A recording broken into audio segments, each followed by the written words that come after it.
Okay.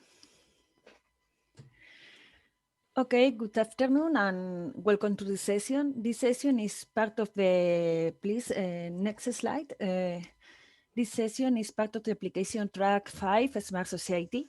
The concept of smart society encompasses several areas, including smart cities, smart mobility, smart environment, and smart governance, which altogether help to develop societies both sustainable and connected in a smart way. The present session is focused in smart governance, and it talks about smart government with co-creating services using AI and data. Before starting, I'd like to remember some housekeeping rules for this session. First, all attendees to the session are muted by default, except the speakers and chairs. Zoom chat is not available. Please use Google Sessions question and answer chat or a Slido tool, which will be explained by Marieke later. If there is some technical problem, please contact the session facilitator, Laura Geblilut, or let us know via session chat. Remember that this session is being recorded, so please let us know if you have some objection. Next, EBDVF2020 is organized by BDVA and the European Commission and is powered by Big Data Value Ecosystem Project. I'd like to have a quick word for the sponsor of the European Big Data Value Forum. Thanks to all of them, this event has been possible. And a special thanks to BDBI who have coordinated the organization of the event. Thanks to all projects which have sponsored it, especially Duet, Policy Cloud, and Urbanite, which has made this session possible. Next, please. Now I proceed to present chairs and panelists of the session. I'll introduce myself. I'm Vega Rodrigo Alvarez, and I work as a project manager in the Big Data and Cognitive System at Itainova, and I'm co-leading together with Roberto Di Bernardo the group of Smart Governance and Smart Cities in BDBA. Laura Gabrilut is now working as a project manager in 21C Consultancy. She is working in Duet Project, and she is technical responsible of this session. Marieke Willens is research communication and stakeholder engagement at Trust IT, and she is in charge of communication, exploitation, standardization, road mapping, and business development work package in Policy Cloud project. She will be the moderator of this session. Sergio Campos is project manager in the Smart Mobility Group of the Optimization, Modeling and Analysis area at Tecnalia, addressing the improvement operational processes in transport and urban mobility through the application of analytical techniques of data and machine learning. He is the Urbanites project coordinator. Leven Reis is an internationally recognized smart city expert at Information Flanders with responsibility for driving transformation change in government. Currently, he is leading Duet project. Iskra Yokova is part of the Sofia municipality team, which coordinated the development of the digital transformation strategy of Sofia. She is leading the policy cloud use case of urban policy, making us critical success factor in improving the overall urban environment of the city. And Leire Oru Echevarria Arrieta has a PhD in economics and works as project manager, expert and leader of the cloud technologies and business models team at Tecnalia. Now she is working Urbanite project. Agenda for this session will be as follows. After a small introduction of smart government, Leven Reis is talking about Duet. This project aims to create digital twins for more open and collaborative decisions and easy policy impact exploration and experimentation across cities and regions. Next, Iskra Yevkova will talk about a specific use case based on urban environment in Policy Cloud project.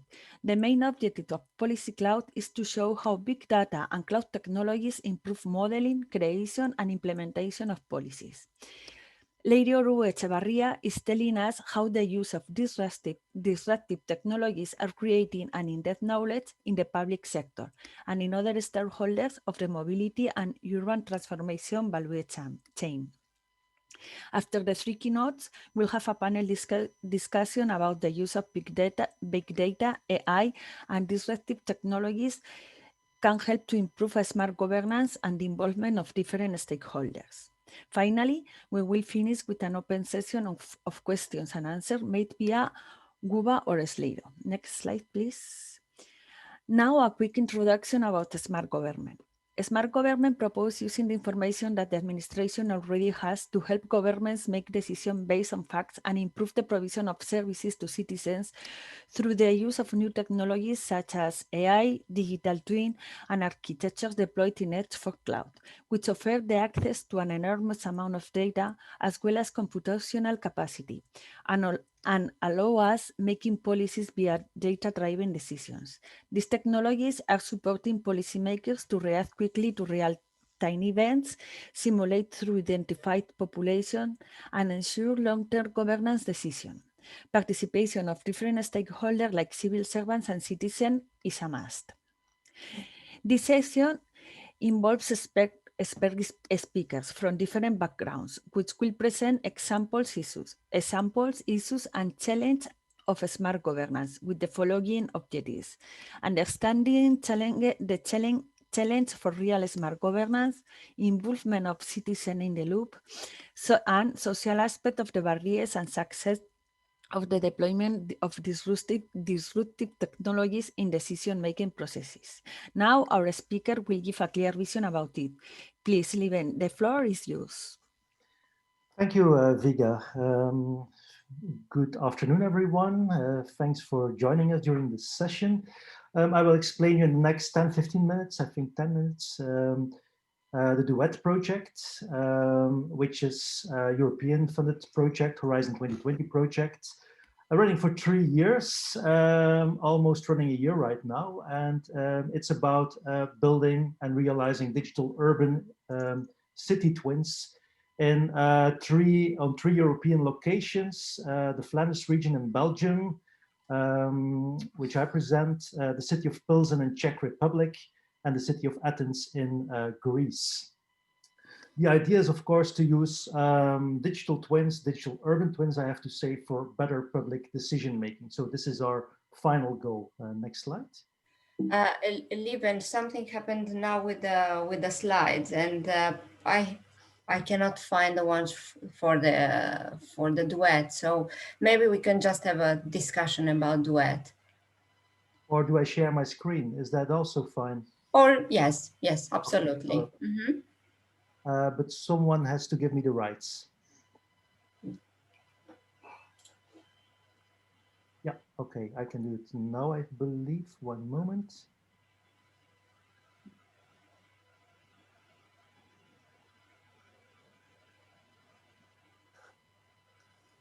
Oh, sorry, this is the wrong. I have to take this one, sorry. Okay, can you see my screen now? Yes, Lieben, we can see. Okay, good. Sorry for the interruption. Just a few words about digital twins itself. You have several definitions. One of them is a digital twin is a kind of digital replica or representation of a system, process, or place which mimics its real-world behavior. Another one is more focusing on the real-time aspect. It's a real-time updated collection of data, models, and algorithms working together to allow for better real-time analysis of assets. Two different kind of definitions. You can find plenty of them online, but most of those definitions are in fact going about, let's say, the digital twin as original, produced and used in the make industry, like to test motors, airplanes, windmills, this kind of stuff. We are especially talking about, let's say, a new concept of digital twin, digital city twins, which is far newer than digital twin concept itself. And in digital twins, city twins, we try to achieve a number of goals. First of all, make data available about your city easier to interpret. Provide integrated view of the city. So let's work different domains in your city together, like, for example, mobility, environment, spatial planning, energy, and so on.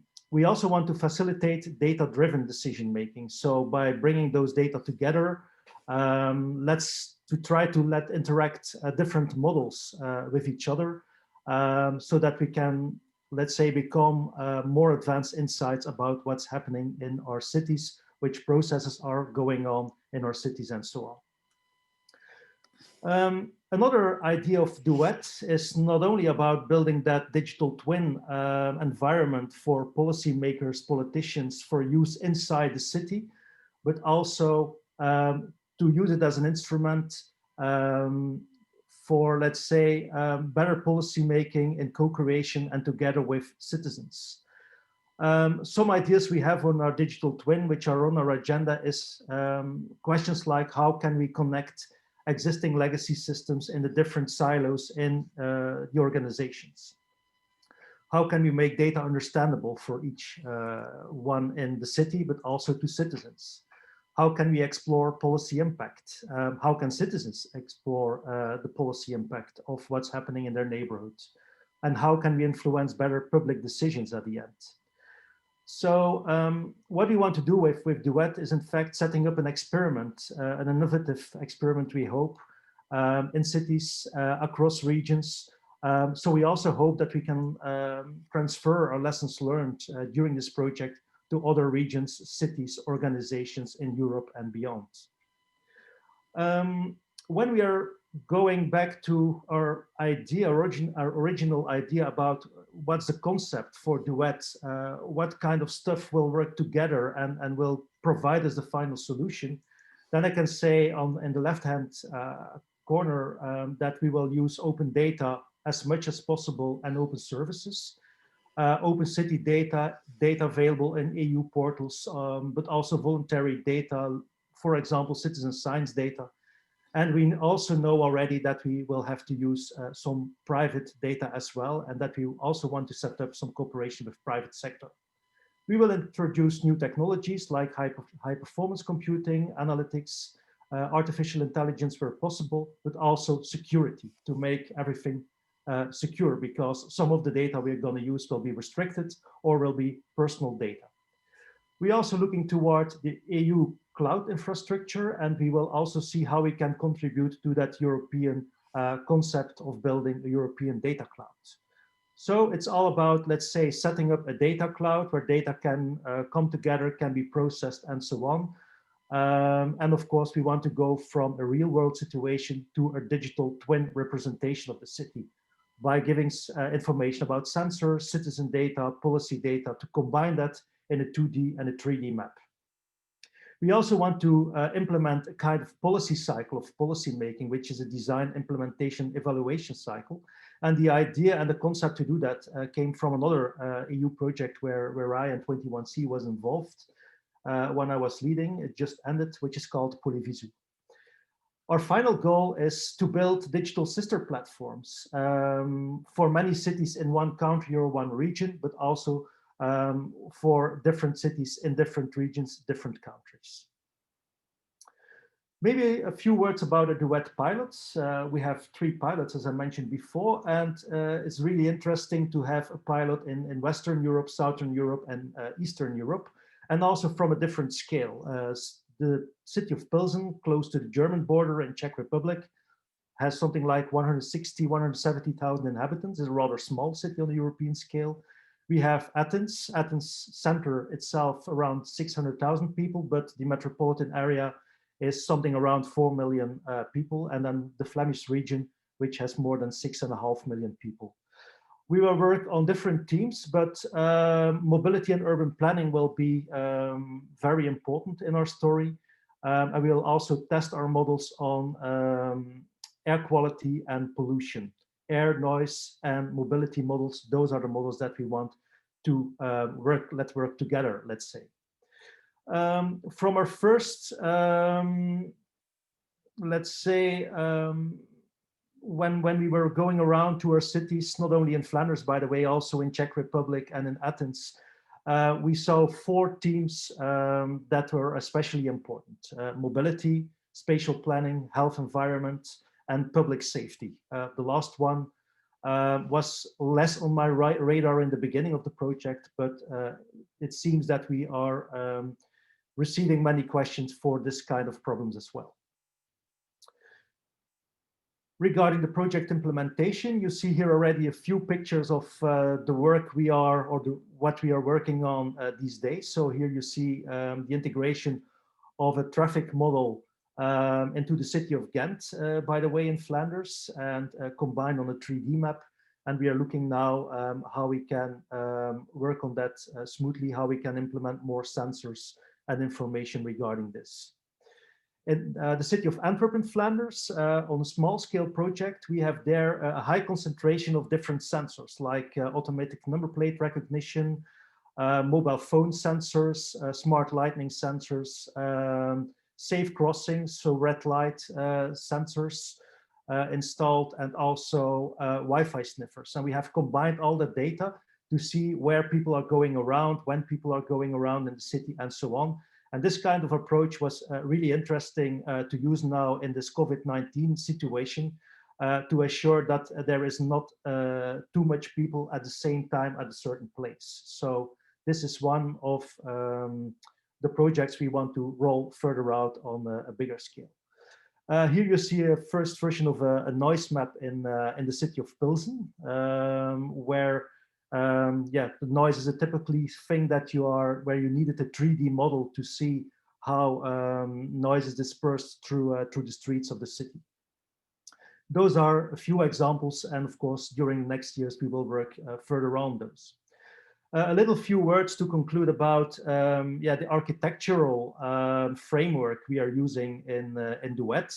In fact, it's some quite traditional layered framework starting from infrastructure, data layer where we have a kind of data lake, a data aggregation layer where we will work with a data broker to bring all the data together and you see what kind of data we are thinking about.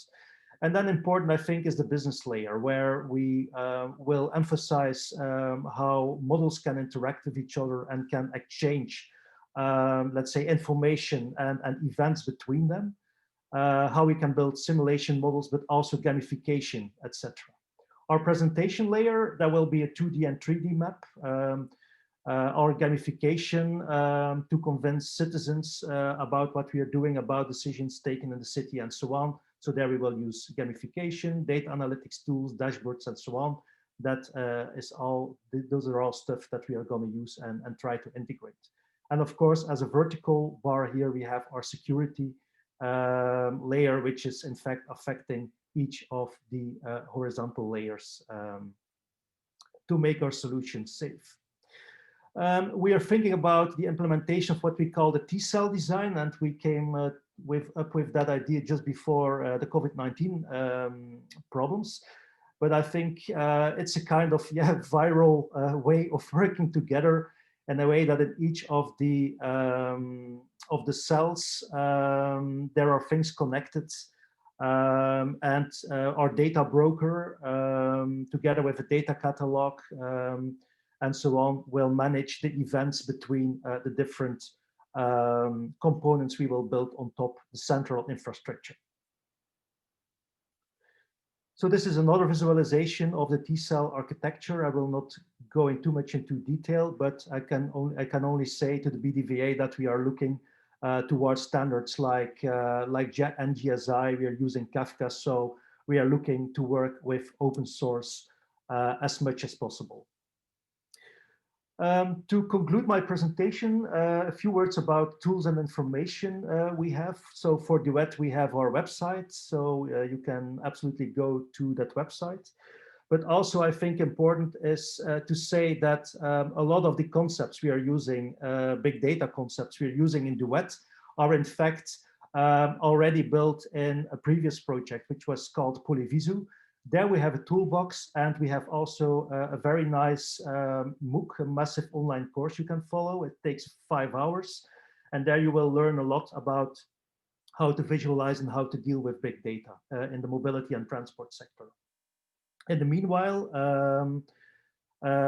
we will also participate to a new project that will start in the beginning of next year, which is called Urbanage.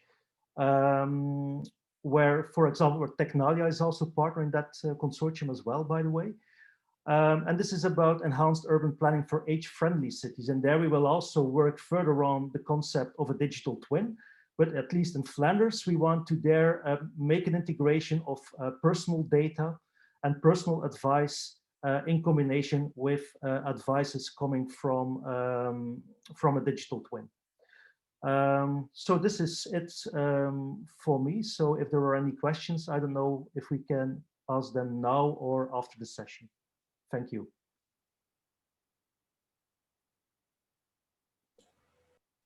Thanks, Lieven. I don't know if there's any questions on the Wova platform.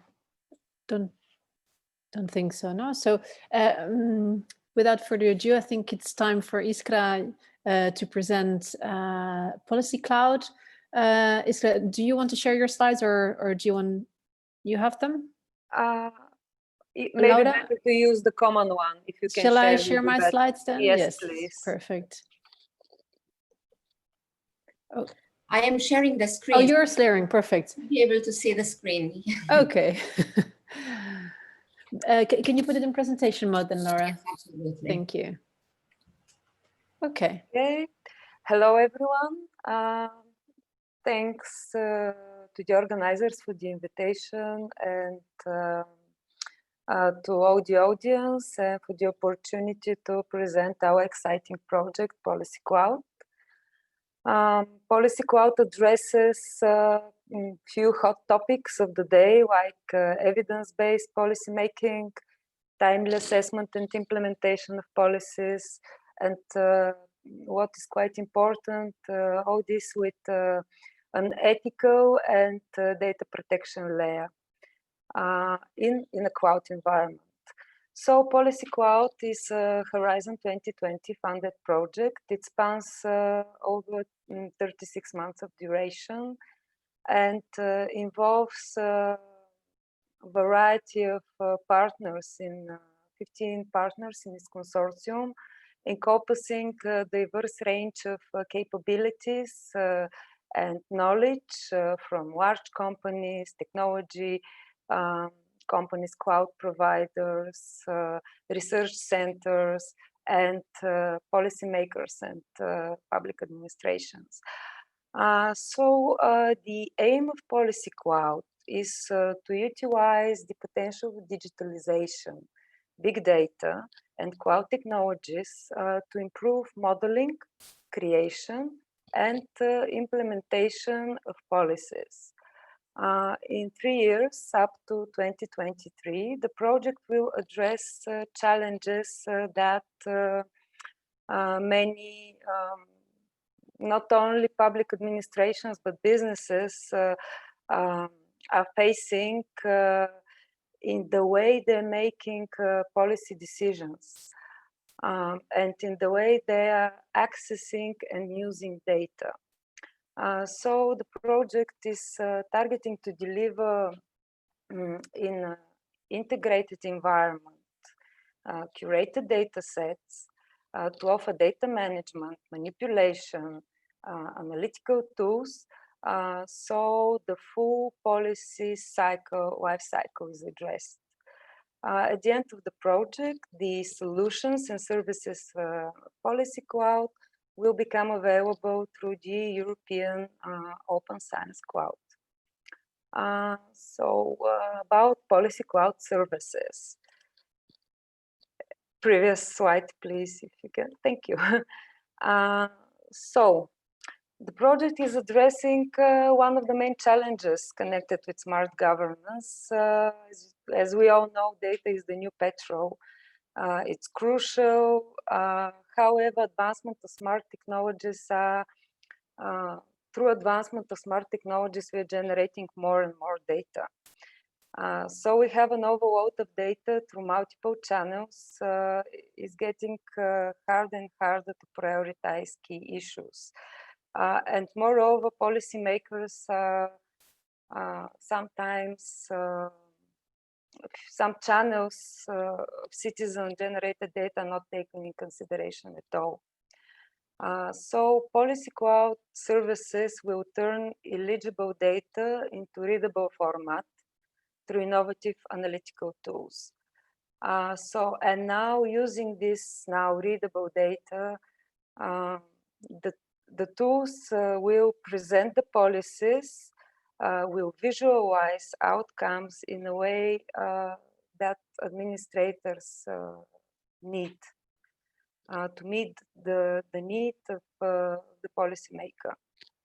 At the same time, it's quite important that those tools come with a privacy layer and data security layer for sensitive data.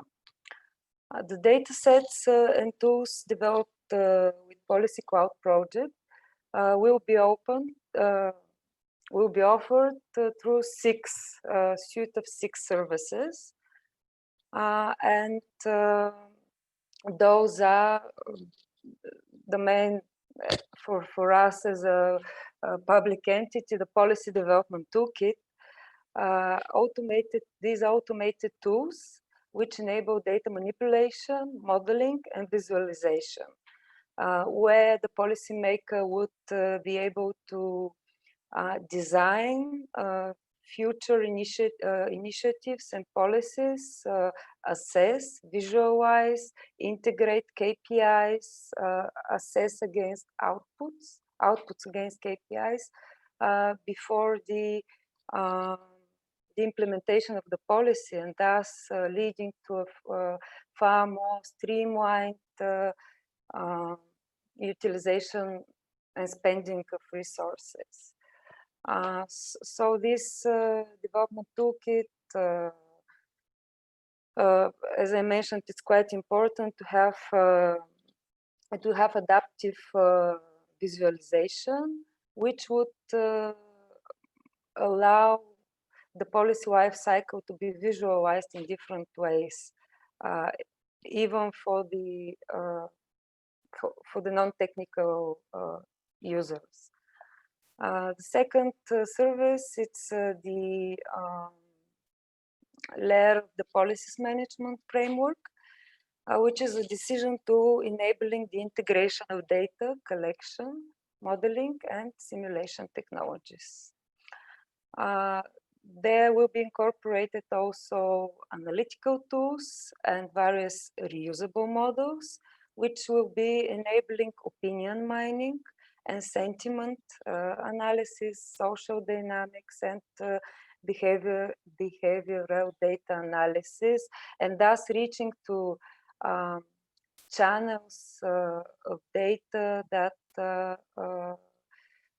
to utilize channels and sources of data that are not widely used until now, like social media and crowd source generated data. Another major component is the data marketplace with a repository of exploitable data and knowledge for policy making scenarios. And of course, all this would be implemented through cloud capabilities. There would be adaptable cloud gateways and APIs to obtain the data through various heterogeneous sources. In the case of Sofia, we were going to use citizen-generated data and sensor-generated data at the same time. And as I mentioned, the ethics framework, which is a documented approach that ensures that the provision of privacy and security compliance for sensitive data. So next slide, please. About what's our involvement. Actually, we're one of 4 use cases in Policy Cloud. The pilots are in Italy, Spain, UK, and Bulgaria.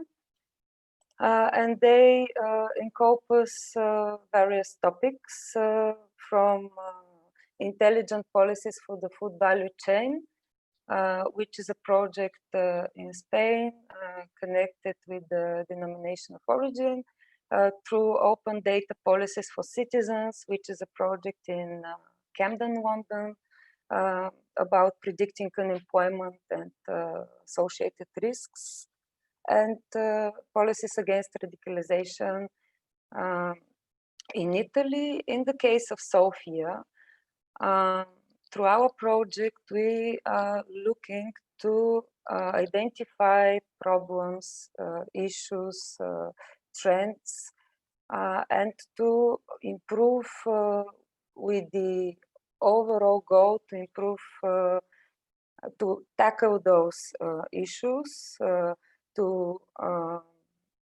improve the urban environment.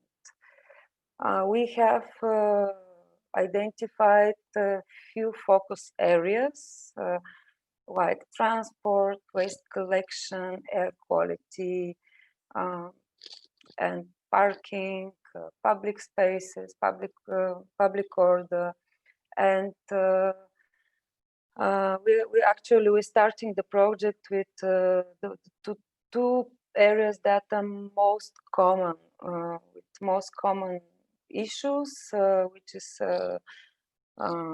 road infrastructure and what is a priority for, I believe, every European city: environment and air quality.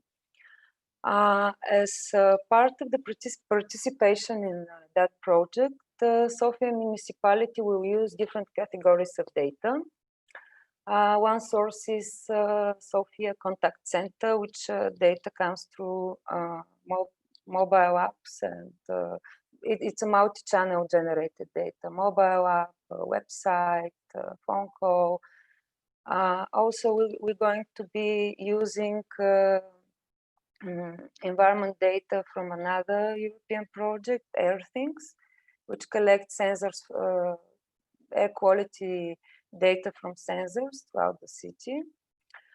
And by using policy cloud tools, we will be able to adopt, to assess, and to make adequate decisions about policies, initiatives, and to be able to more efficiently spend and distribute resources. Also, we would be able to better monitor already running policies in these areas, in these sectors, and to identify conflicting situations to avoid risky risks before happening. Yeah, and our overall goal is to actually to support, to improve the everyday life of the citizen. I'm available to tell you more about the project and about Sofia pilot case. But I would like to invite you to visit policycloud.eu and join Policy Cloud community, because we're looking for to involve more contributors and like-minded organizations. And on the website of the project, you can find many resources and interesting publications as well. Thank you for the attention. Thank you so much, Iskra. That was very interesting. I don't know if there's any questions on the WUVA platform for Iskra that we can attend already. Otherwise, let me check for a second. Oh, we can continue. Then presentation. Yeah, then we continue with Ada, with Leire Orue Echevarria.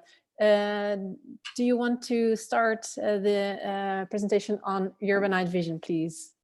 Okay, so thank you very much for inviting me to be here. So Urbanite is a project that has been running since April 2020, and it will be running for 30 months. You will be hearing more about the project in the next slides, but I would like to say that we have three use cases that are running in Helsinki, in Amsterdam, and in Bilbao. No, go to the previous slide, please. So they are running in Helsinki, Amsterdam, and Bilbao. Then the consortium of Urbanite is composed of almost 11 or so partners, I can't remember exactly, composed of research centers like from Hofer Technalia to large companies like engineering, and then of course the different municipalities. So I will be presenting what's the vision of Urbanites. So what's the main idea laying behind Urbanites, and also the benefits and the features that, that bring to the potential users. So Urbanite is designed for local authorities and public administrations. And what we want to achieve is the use of data for better decision making.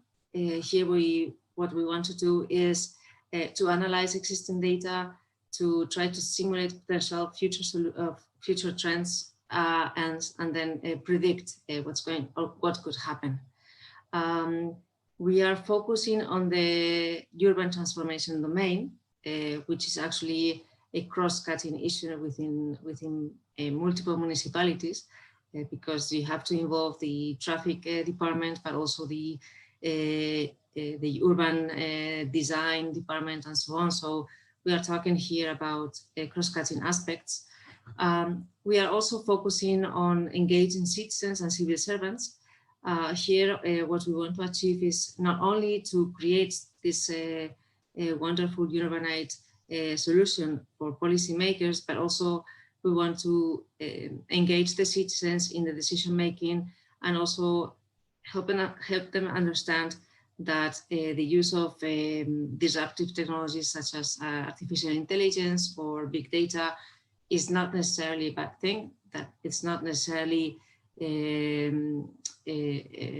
danger, let's say, that they can actually trust in the use of these disruptive technologies. And also the final objective, let's say, it's also related to this. So we are now going through a digital transformation of the public administrations, now especially more than ever. And there's still this sense of not confidence on such technologies. There are still some question marks, so especially in the public sector. So what we want to achieve with Urbanite is to, based on our experiences, create some kind of best practices and recommendations that would help other public administrations thinking about implementing something similar, to understand which are the best practices and which are the worst practices that we experienced during the execution of this project. Next slide, please. Okay, so the Urbanite solution is composed of 4 main results, you could say, or key exploitable results. The first one is what we call the SOPOLAB. SOPOLAB is the result from merging the words, the Social Policy Lab. And here, what we are targeting, or what we are aiming to do, is to create some kind of a co-creation environment. And we want to have it digital, of course, you know, paper-based or face-to-face based is also adequate, but due to the current conditions, we decided to go into a digital co-creation environment. This co-creation environment has as main goal to create some kind of collaborative environment between civil servants and citizens, to learn to trust each other on the decisions and on the technology also, and try to work together towards the creation of better policies, as I say, all together. In the case of Urbanite, we are not only focusing on civil servants and citizens, but we would also like to involve some the third-party providers of the, for instance, the bike sharing departments, the bike sharing companies of the municipalities, or some car sharing companies, and so on. So they also understand why these policies were designed as such. The second aspect, or the second tool that we are developing, is the data management platform.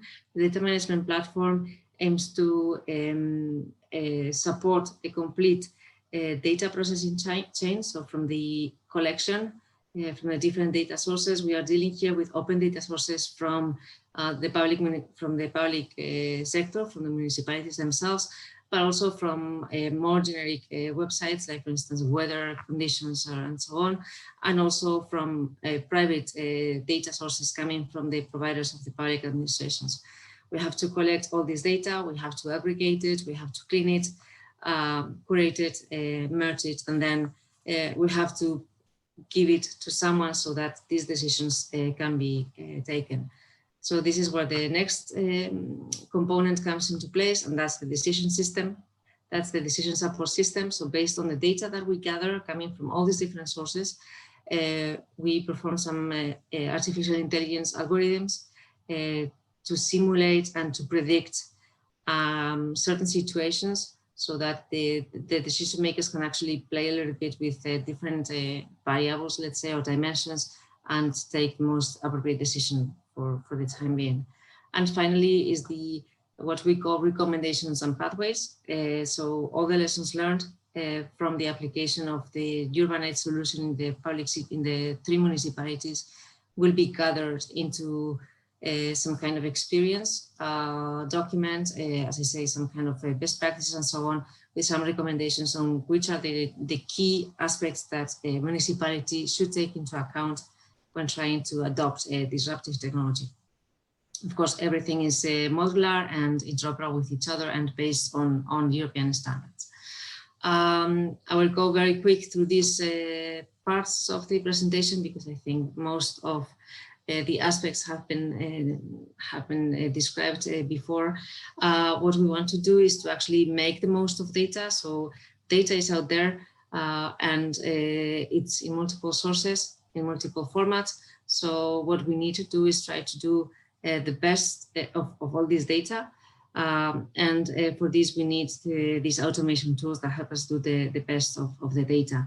And also try to take documented decisions or evidence-based decisions for policies. You know, sometimes it feels like some of the decisions might have been made out of the blue. So this something like Urbanite and also the previous projects that we have seen provide some kind of evidence of what's the situation and what could be the future. Also, thanks to, no, please, the previous slide. Yeah.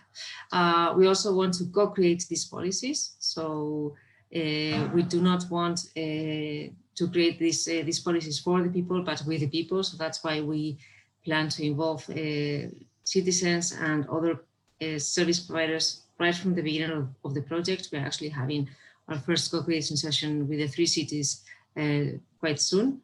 And then foster this collaboration between the departments. The municipalities or the public sector is mostly silo-based. The collaboration does not run among the different departments, so something like Urbanite could help in this aspect. Yeah, the next slide. Okay, so for the topic that is the main aspect of this session, co-creation in smart governments. So in the case of Urbanite, as I said, we are creating this social policy lab, or this SOPO lab. And here what we want to do is try to understand which are the needs that are not met yet with the current systems, or with current policies, and get help from the collective intelligence of the citizens and also this other stakeholders, and support and foster this kind of idea generation based on ideas that can be prioritized, support the co-creation sessions, organize co-creation sessions where all the civil servants and citizens and service providers can come together, discuss in different aspects of a specific idea. Also, we can keep track of all the different ideas that have been shared, you know, to keep trace of the different decisions that were made based on you know, taking into consideration the ideas shared.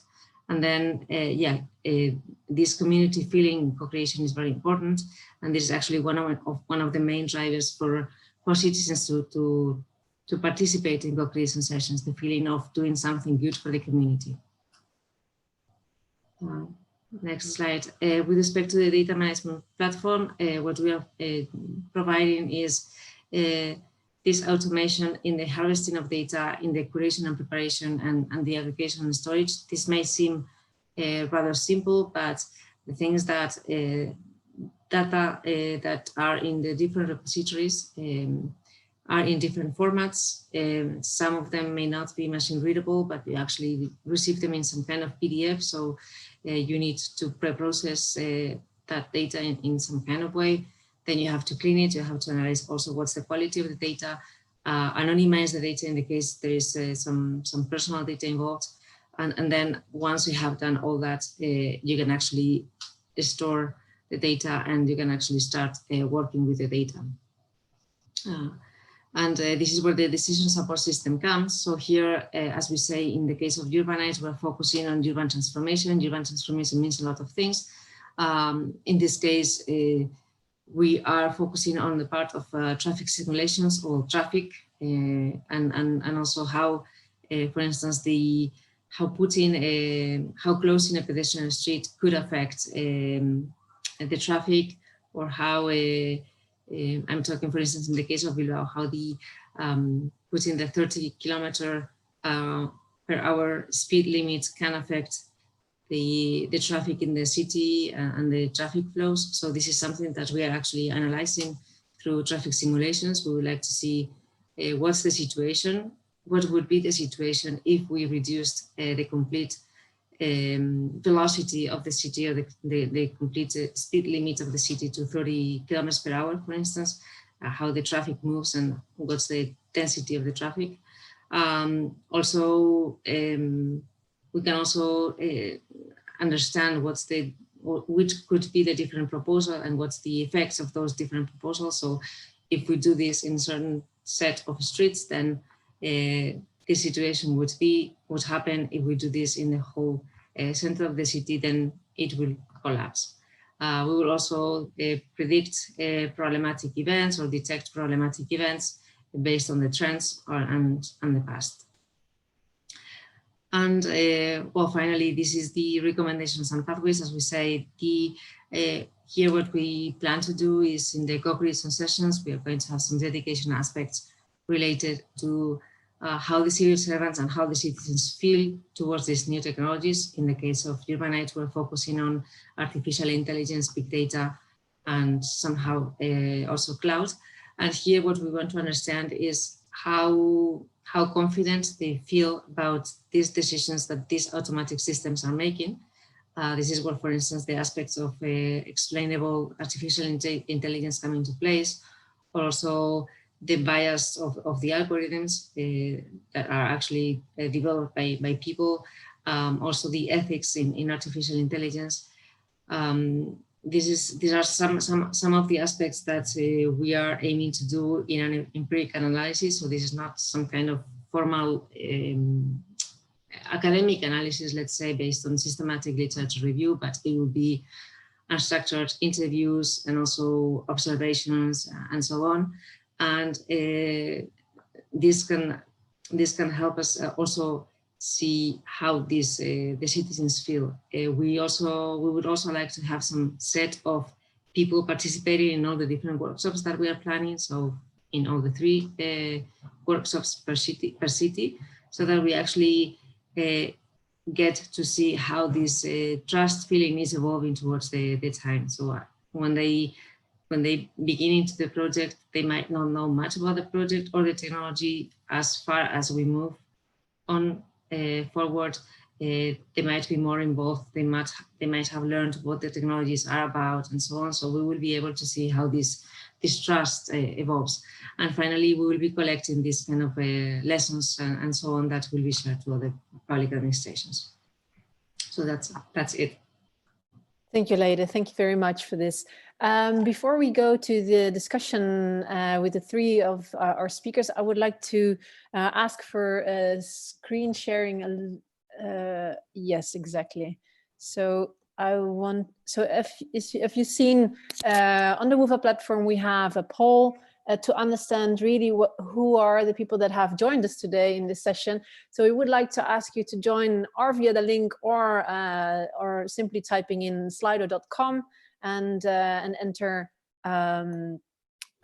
this number hashtag 7062 to understand who you are.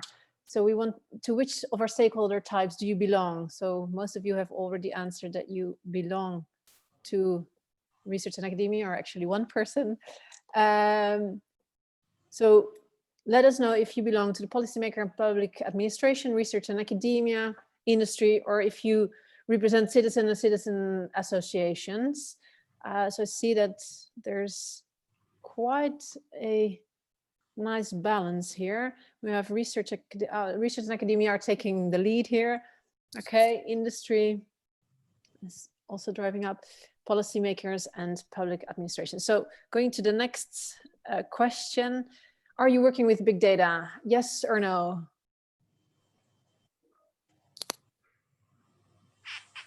Most of you are. Okay. Good. Okay, so most of you are. Then the next question, how should citizens be involved in smart governance? This is also a question that we would like to ask our panelists, but we would like to know from you. This is an open question. You can type in a few words.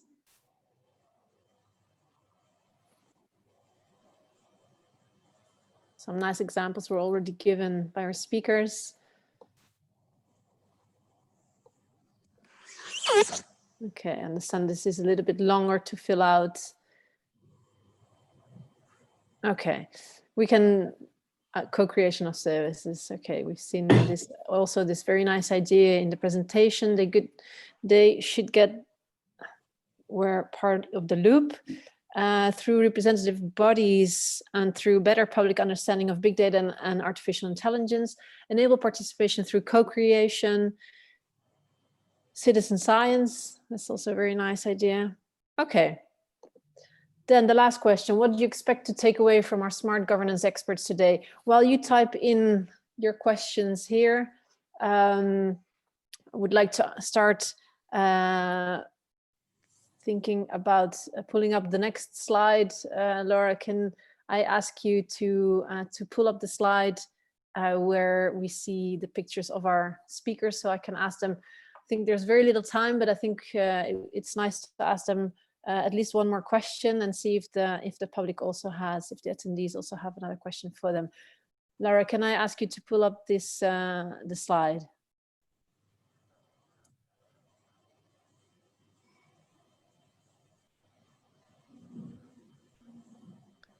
Okay, so I see that the one good examples and best practices of applying technology to smart governance.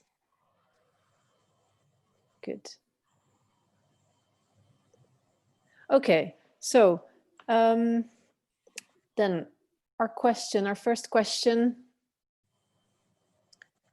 is, how should citizens be involved in smart governance? You've all addressed this, so I would like you to answer with one sentence a key takeaway from your own presentation on how citizens should be involved in smart governance. And maybe you can also say how this was affected, how COVID-19 kind of affected you in this involvement as well. Leide, do you want to start? One sentence, do you? Yeah, sorry.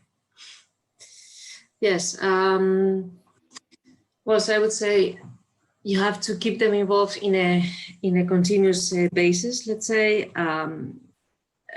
because if this is a one-time thing, and this has been shown in past projects, if you involve them in just a one situation, then you're not going to get a lot of commitment. So what the practice has shown us is that at least part of the attendees to the workshops, to the co-creation workshops, need to be there right from the beginning. And also quite important in this case, at least from the point of view of Urbanite, is if a citizen is going to participate in some kind of policy, co-creation policy session, they need to be a little bit knowledgeable of the area of the domain, because otherwise the civil servants are not going so much to trust so much these citizens, and this is where the red lines come from the civil servants in these collaboration activities. Thank you. So trust is very important there. Lieven or Iskra, who wants to take the next turn? One sentence, please. Okay, I can go. Great.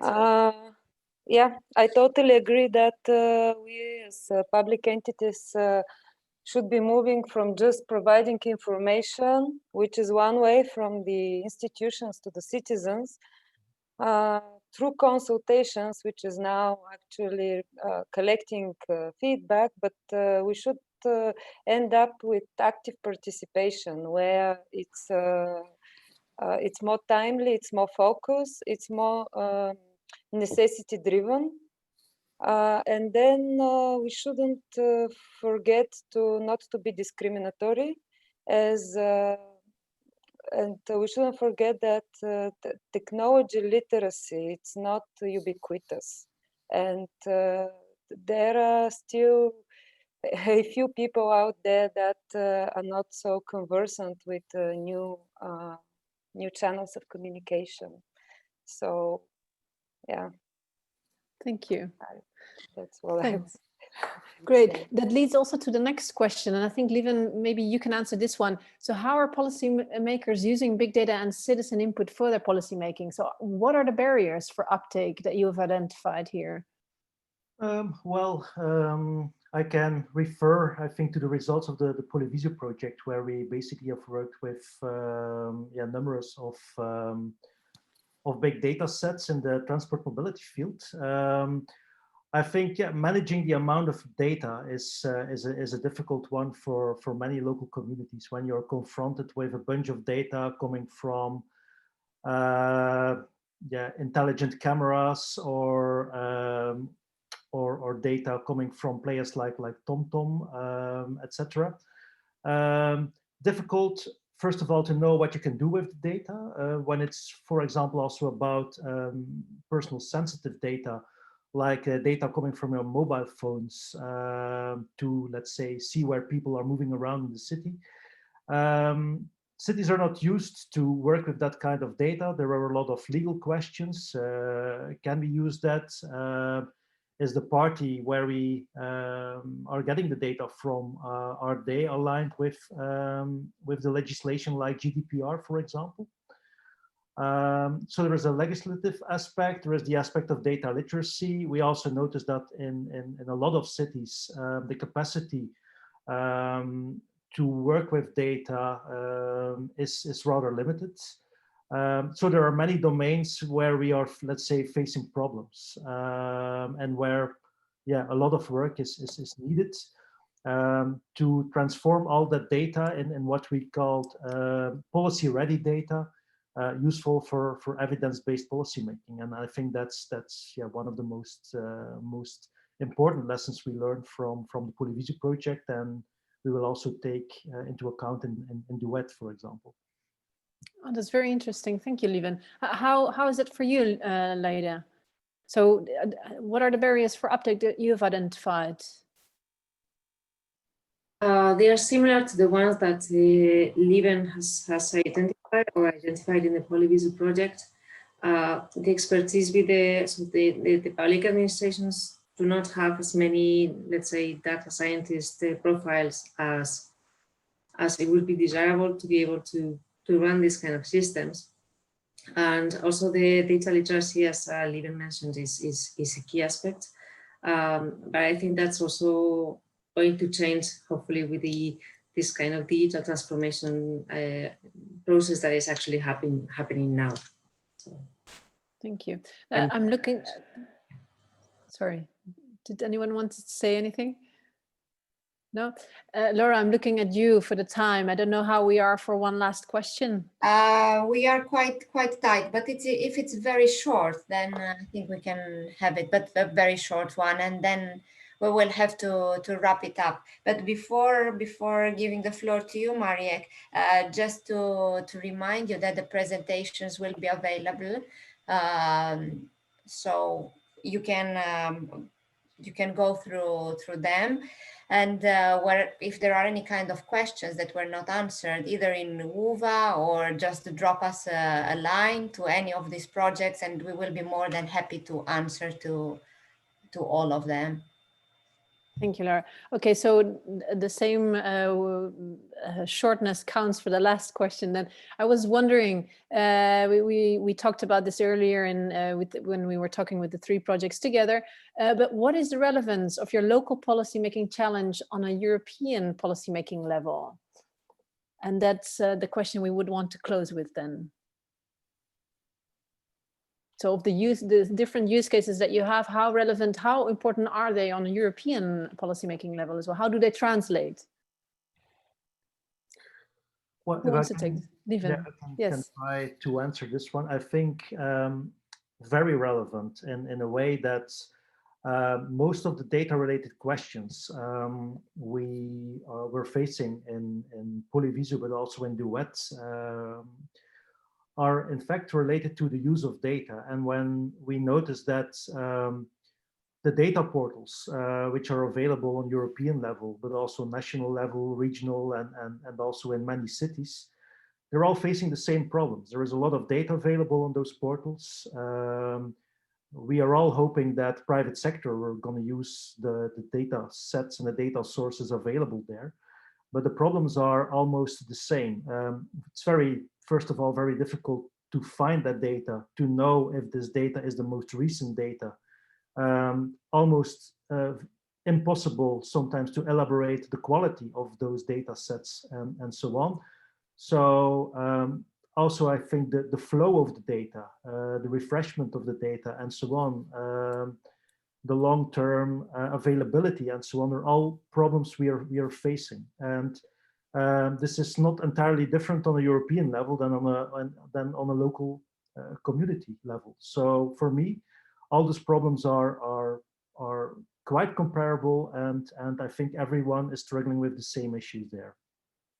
And maybe to say something about that for, let's say, an organization like BDVA, which is also covering the standardization elements, I think a lot of the problems are also related not only with the personal effort you have to put in, but also with standards that sometimes are not adapted to what people need for policy-making purposes. Great, thank you. With that, I want to close this session. Laura, if you agree, I would like to call upon everyone that has joined the session to join the Policy Cloud Duet and Urbanite communities. I want to very much thank all of our speakers, Vega, Leide, Lieven, and Iskra, that have provided very interesting insights, and for the BDVA to allow us to give us this opportunity to have this session and to have this synergy with the 3 projects together. It was a pleasure working with all of you on this session. Thank you very much. Thank you. Thank you very much. Thank you very much. Thank you. Thank you. Bye. Bye. Thank you very Bye. much. Bye-bye. Bye.